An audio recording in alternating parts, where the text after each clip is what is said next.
welcome back to DFC Books. Great to be back. Today, we're really diving deep into something quite complex. We absolutely are. We're looking at Haruki Murakami's Kafka on the Shore, based on excerpts you, our listeners, sent in. And it's a novel that definitely benefits from a bit of unpacking. It's not exactly straightforward, is it? Not at all. It's packed with symbols, dreams, reality blurring.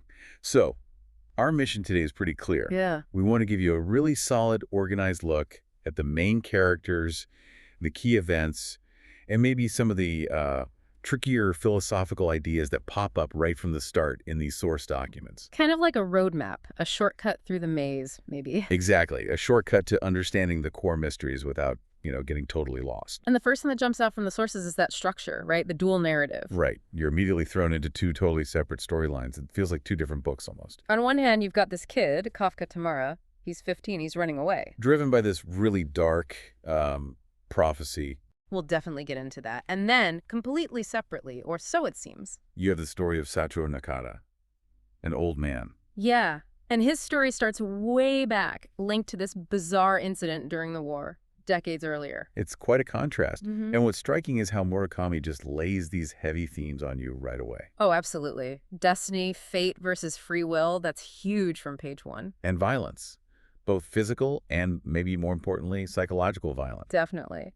Plus, the whole idea of what's real, what's a dream, what's memory, those lines are completely blurred. And underpinning it all is this search for identity, for who you really are. So this deep dive, we're going to track how these two seemingly parallel lines eventually converge. Through what the sources seem to suggest is a kind of shared, almost metaphysical reality. Exactly. It's quite a journey. Okay, let's kick things off with Kafka Tamara, our runaway protagonist. Chapter 1 really sets the stage. It does, and it immediately tells you this isn't just some teen adventure story. No, it's an escape.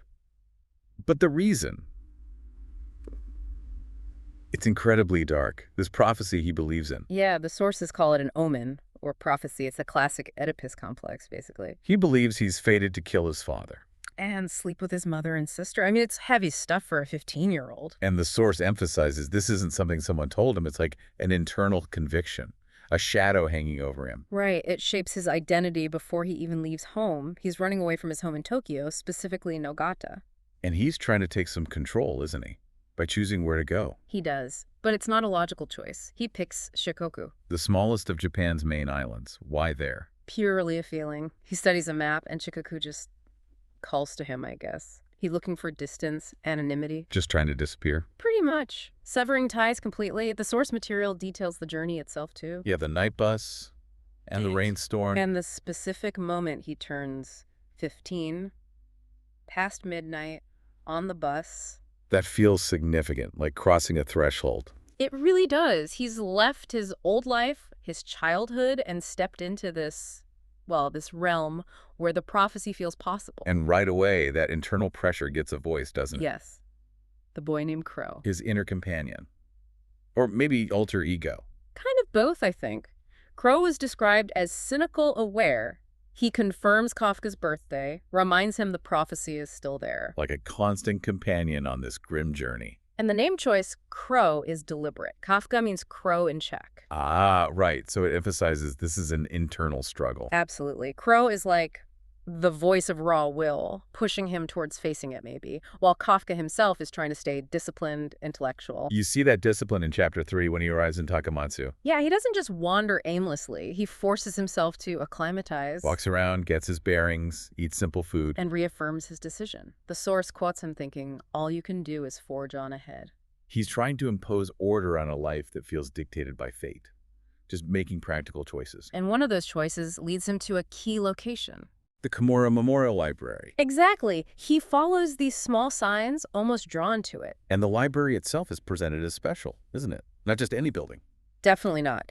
The sources describe this imposing gate, a gravel path, manicured gardens, stone lanterns. It sounds more like a sanctuary or a temple than a library. It signals something different, a threshold to another kind of place, another reality, maybe. Which makes the person he meets there, Oshima, even more important. He's like the gatekeeper. Or maybe a guide?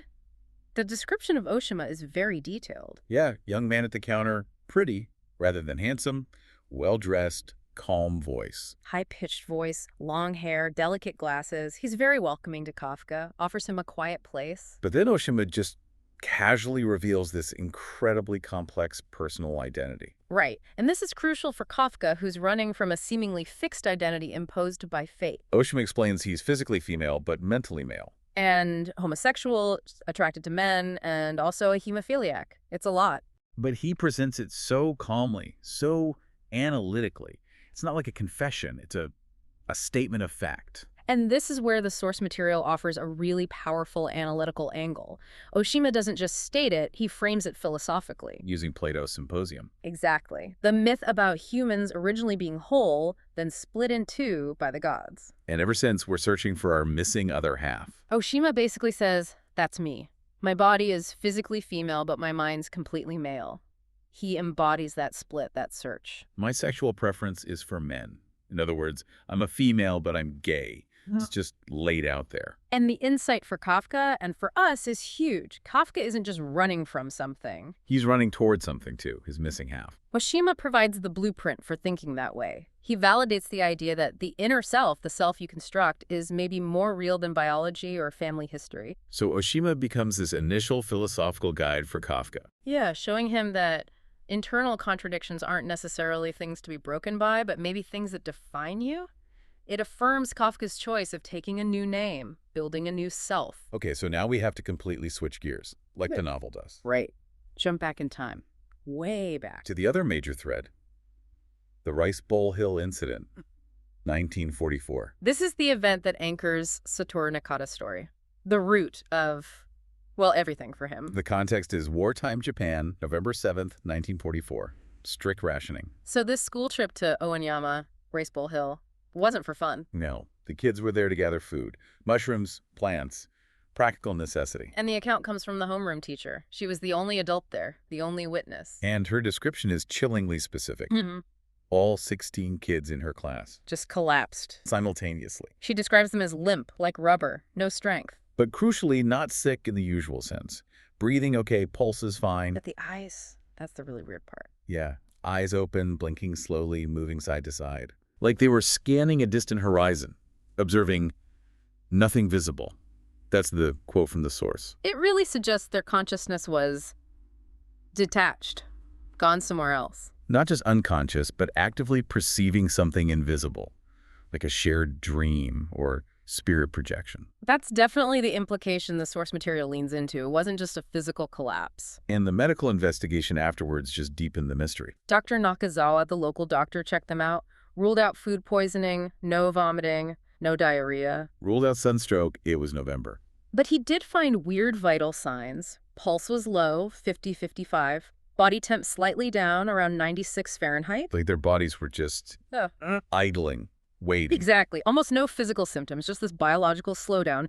Dr. Nakazawa even said it looked like a weird avant-garde play. He recognized the unreality of it. And because it was wartime, the military got involved. First the Japanese military, then after the war, the U.S. Army Intelligence Section looked into it in 1946. They thought maybe poison gas. They considered it, but ruled it out.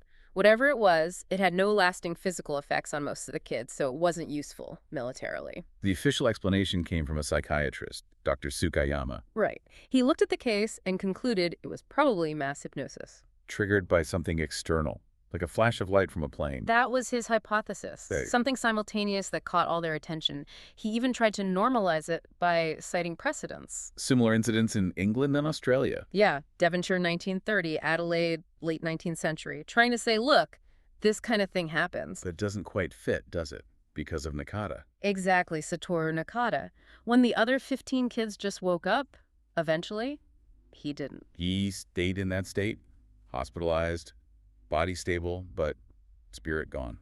That's the phrase the sources use, echoing ideas like spirit projection from Japanese folklore, like the tale of Genji, the soul leaving the body. And the reason why it was Nakata, and maybe why the whole thing happened, that comes out much later. Yeah, in this shocking confession from the teacher, a letter she wrote years later. Revealing this hidden layer of intense personal shame and violence.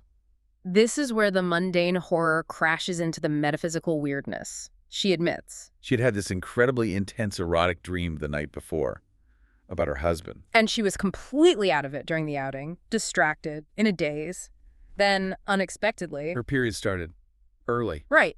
And she tried to hide the evidence, the bloody towels, in private. But Nakata found them, and he was known as the brightest, gentlest kid in the class. And in that moment of just sheer panic, embarrassment, shock, she lost it. She hit him, beat him badly. The brutal assault right before all the children collapsed. And she lied about it for years, never told the investigators about the assault or her period. The implication is thick. Her intense emotional state, shame, the residue of the dream, the violence somehow triggered the event, like she projected her trauma. And Nakata bore the brunt of it, permanently. When he finally woke up, consciousness returned, but something vital was gone. No memory of the incident itself. And critically, he couldn't read anymore, or write, or think abstractly. The source says he lost the ability to think complex thoughts. The incident, the violence, the teacher's shame, it stripped him of his intellect. Left him with this simplified, very literal existence, focused only on basics. He lost himself. So, jumping forward again to the present day Nakata. Living on a government subsidy, living this very simple life. But with this one, very strange ability. He can talk to cats. Like full conversations. Apparently so. Understands them, they understand him. It's just stated as fact. And his present-day story starts with something quite ordinary almost. Yeah, he gets hired to find a missing cat, a tortoiseshell named Goma. But the search quickly gets weird, even for someone who talks to cats. He starts meeting other cats like Mimi, Okawa, and they don't just chat, they warn him. Warn him? About what? Danger, nasty business ahead. They seem to know something awful is connected to this missing cat. And that danger has a name. And it's bizarre. Johnny Walker. Like the whiskey logo guy, striding along. Exactly like that. But he's presented as this figure of pure evil. A cat murderer. Okay, hold on. Why is Johnny Walker killing cats? To collect their souls. Or their spirits. The sources say he collects them to make a special flute. A flute? Made of cat souls? To do what? The implication is he plans to use it to harvest Humi souls later. It's pure nightmare logic. How does the source even present this? It feels like Murakami just throwing the reader completely off balance. It's presented as this grotesque, predatory reality Nakata has stumbled into. Johnny Walker is this destructive force. And Nakata confronts him. He does. And it gets violent. Nakata ends up killing Johnny Walker with a knife. To stop him killing more cats. Yes. And the source describes it vividly. Johnny Walker is laughing while being stabbed. Demanding to be killed. Yeah. And then he collapses, vomiting up these dark, slimy lumps, cat hearts. It's horrific. Kind of metaphysical showdown. And Nakata himself is confused by it. He feels like his body just acted on its own. Like he wasn't consciously controlling the stabbing. Right. He says he was just fulfilling Johnny Walker's own wish to die, which is fascinating. It reinforces that idea of the body having its own agency, separate from the mind, especially Nakata's mind. His body, disconnected from higher thought since 1944, can still enact justice, or at least violence, independently. So Nakata, having committed this act, even if passively, has to run. Exactly. He flees. And that's how he meets Hoshino. The truck driver. Yeah, Hoshino. Described as practical, working class, maybe a bit restless or aimless before meeting Nakata. And their meeting just changes Hoshino's life. Instantly. He feels drawn to the old man, protective. Yeah. He becomes his caretaker, his driver, his disciple, almost. Hoshino is the anchor to the normal world, right? He is, but Nakata's influence starts changing him internally. There's this small detail in the source. What's that? Hoshino starts listening to classical music on his truck stereo, specifically Beethoven's Archduke Trio. He finds he appreciates the gentle feel of a specific recording. Right, it's this tiny sign that his inner life is expanding just by being near Nakata. He's finding purpose. He even thinks, when I'm with Mr. Nakata, I can't be bothered with all this who am I stuff. He finds meaning in helping Nakata with his mission, which gets even stranger. Stranger than Johnny Walker. Well, more abstract, perhaps. Yeah. Nakata starts receiving these commands like instructions beamed into his simple mind. Telling him to do what? Find a stone, a special, round, white stone, the entrance stone. The entrance stone, okay. And how does he find it? This is where it gets really conceptual, right? Extremely. Nakata eventually gets help from Colonel Sanders. Wait, Colonel Sanders? KFC Colonel Sanders. The very same. But not the actual man, obviously. The source calls him a metaphysical conceptual object. A concept. How can a concept help find a stone? He lacks physical substance, but he can take on forms people recognize. He's like an intermediary, a facilitator between worlds. A pimp, the source calls him at one point, bizarrely. Yeah, facilitating this transaction. But the colonel explains he can't physically do anything. He needs Hoshino. Why Hoshino? Because Hoshino has substance. He's real, pragmatic. The colonel, being just a concept, needs a physical person to perform the real act of getting the stone. Even though getting the stone involves theft from a shrine. Yes, Hoshino is very uncomfortable with that, citing his grandfather's morals. But the colonel smooths it over, facilitates it conceptually. So the concept provides the plan, the human provides the muscle. Pretty much. It's a weird metaphysical bargain, and it works. Nakata wakes up, and the entrance stone is just there, beside his pillow. Okay, deep breath. Let's loop back to Kafka. Back to the Kimura library. Because his path is about to intercept with all this metaphysical stuff Nakata and Hoshino are dealing with. And it centers around the library director, Ms. Saiki. Right. Kafka's supervisor, who turns out to have this incredibly poignant backstory. She wasn't always just a quiet library director. Far from it. Back around 1970, when she was 19, she wrote and sang a song that was a massive hit. The song Kafka on the Shore. The very one. Surreal lyrics, huge success. She was a sensation. But that success coincided with tragedy. Exactly. Her boyfriend, the eldest son of the Kimura family who built the library, he died when he was just 20, right when the song hit big. And Oshima says her life just stopped then. Yeah, stopped at age 20. He says she lives in frozen time now, protected by this high invisible wall. The source describes her smile genuine but limited, never going beyond the moment, like she's trapped in that past grief. And Kafka feels this instantly. He realizes his arrival, his chosen name, it's all connected to her, to the song. He develops these intense feelings for her. He believes she's his lost mother. And more complicatedly, he believes the 15-year-old girl she was, the one who wrote the song, is still somehow asleep inside her. So the line between the past girl and the present woman blurs for him. He loves both. It seems so. Which brings that Oedipal prophecy roaring back to the surface. He has to confront it. He confesses the whole thing: kill father, sleep with mother, sister, to Oshima, and even to Miss Saiki. And he starts grappling with how it might be fulfilled. He wonders if he killed his father in a dream. Or through spirit projection, like we talked about with Nakata. He uses that Yeats quote Oshima gave him, "In dreams begin responsibilities." It's like he's searching for a loophole, right? Yeah. If his spirit did it, is he still guilty? It's the core of his struggle. How far does responsibility reach? Into dreams, into the metaphysical. And Oshima helps him frame this, explaining the concept of the living spirit. The Ikari, from Japanese literature, like Lady Rokujo in The Tale of Genji. Where a person's soul can temporarily leave their body due to intense emotion. Usually negative emotions like jealousy, rage, intense desire, and act independently, sometimes without the person even knowing. And Kafka thinks this is happening because he keeps seeing a ghost. The ghost of Miss Saiki, but as a 15-year-old girl, in his room at the library, late at night. Gazing at the painting that's also called Kafka on the Shore. He believes it's her younger self, her Ikariade, trapped or waiting there. And Miss Saiki herself seems to almost confirm this possibility. Or at least engage with his desire. She directly asks him if he desires her, even knowing his theory that she might be his mother. And eventually she comes to his room. Yes, and they sleep together. Which for Kafka is the ultimate fulfillment of the prophecy. Horrifying, maybe, but also complete. He sees it as crossing a boundary he can never uncross, sleeping with mother-sister-lover all rolled into one. He accepts the burden and the strength that comes with it, maybe. It seems so, and her only request afterwards is simple and heartbreaking.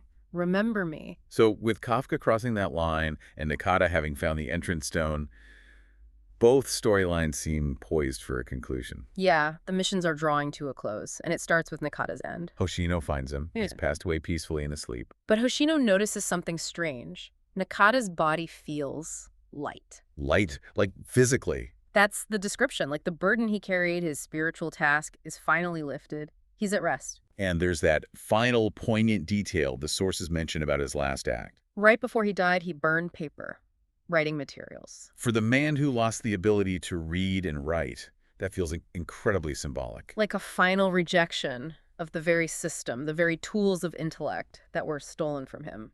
A final freedom.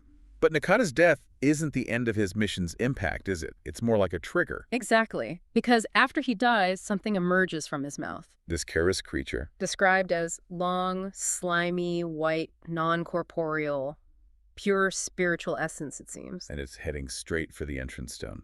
Hoshino immediately recognizes it as evil. Pure will, pure malice, wanting to get through that stone into the other side. So the stone needs to be closed. Now. Which falls to Hoshino. Our practical trucker has to perform this immense metaphysical act. The source says the stone, when it's open, acting as the entrance, is unbelievably heavy. Tremendously, profoundly heavy. Hoshino struggles immensely, feels like his nerves are snapping, he can barely breathe. But somehow, drawing on the purpose he found with Nakata, he does it. He manages to flip the stone back over, closes the entrance. Stops the creature. Yeah, he prevents it from crossing over. And then, for good measure, he finds a cleaver and hacks the slimy thing into pieces. Wow. Reluctant heroics. Anchoring the physical world. Absolutely. A huge moment for Hoshino. Yet around the same time, Kafka's story resolves through loss as well. Miss Psyche dies. Peacefully. A heart attack. Shortly after Kafka leaves her. Oshima confirms it, saying she took a lot of secrets with her. Her frozen time finally thawed. So Kafka's journey in Takamatsu is over. His prophecy fulfilled. Miss Psyche gone. Oshima gives him the painting, Kafka on the shore, and a copy of the record, mementos of his transformation. And Kafka decides to go back. Back to Tokyo. Back to the world he ran from. Oshima asks him, "Are you finished running?" And Kafka says, I guess so. It's quiet, but final. He leaves the library. This place, Oshima insists, was no metaphor for them. It was real. And that seems to complete the arcs. Nakata, mission complete, peace and death. Hoshino, found purpose, acted heroically. Misaiki released. Kafka, prophecy faced, returning changed. So when you pull it all together, what the sources really highlight is this incredible unseen connection. Yeah, between these two lives that were so violently disrupted, Nakata's by external historical trauma leading to loss of intellect. And his mission became about closing something, the entrance stone. Closed While it. Kafka's life was dominated by internal psychological violence, the prophecy, the search for identity. And his journey led to opening something, maybe. Fulfilling the curse, confronting the self. And they never meet, but their paths are completely intertwined. Through destiny, shared themes of violence and loss, and that physical object, the entrance stone. Right. Nakata closing the stone, Hoshino stopping the creature. That seems necessary for Kafka to be able to return. It clears the path, in a way. Nakata's final act enables Kafka's return to the world, now carrying his new, burdened identity. Kafka chooses to go back. He faced the prophecy, lived through the surreal weirdness, and survived. The sources end with him thinking about his journey, right? That irony. Yeah, that running away from his future actually led him right to it. But now he understands the curse. He carries its weight, but also its strength. He's not just running blindly anymore. He knows what he carries. Exactly. The burden shifts from being this vague, terrifying prediction to a known, lived reality. Which leaves us with a final thought for you, the listener, to maybe chew on. Kafka's realization, fulfilling a destiny or a curse isn't the end. It's just crossing a line. It changes how you carry the burden. So think about it. What personal prophecies might you be living under? Things you feel destined for or afraid of? Whether they're self-imposed ideas, family expectations, or just concepts you've absorbed. And what would it take? What knowledge or what unexpected guide, like an Oshima or even a Hoshino, to help you shoulder that burden and find your way back to, well, your own true self?